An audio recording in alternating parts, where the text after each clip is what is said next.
All right, we'll keep rolling here. I am the 83. Says Arn, with you being such a natural heel, do you think had you been in the Attitude Era environment, you would have been the man in an Austin type of way?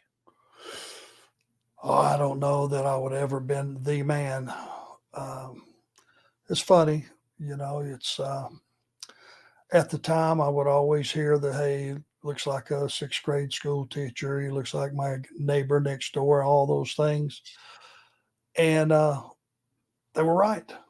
They were 100% right. I was not this overwhelming great body or great look or 6'5" or 6'6".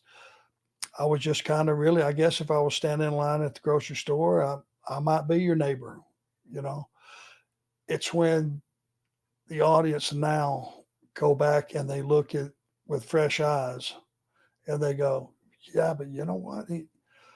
Okay, I get that he wasn't the biggest guy in the room with the greatest body and all that stuff and the most charisma and all those things. But damn, boy, when it really comes down to it, that guy would give you a hell of a fight almost consistently, Mm. no matter who you were. I mean, there was a way to get the Road Warriors down. You just had to figure it out. There was a way to get the Steiner brothers down. You just had to figure it out. And the more diabolical that you got, the more credibility apparently, because that's the thing people say when you today, hey, when you used to grab the microphone, man, everybody in the room would shut up because they knew you were going to say something that was going to happen. And that kind of credibility is not necessarily a physical thing. It's more of a state of mind, I think. It's the intensity, it's the realism, it's not how loud you yelled.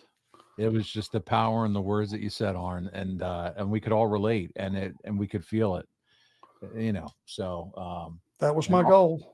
Austin had to say to the gentleman's point that asked the question.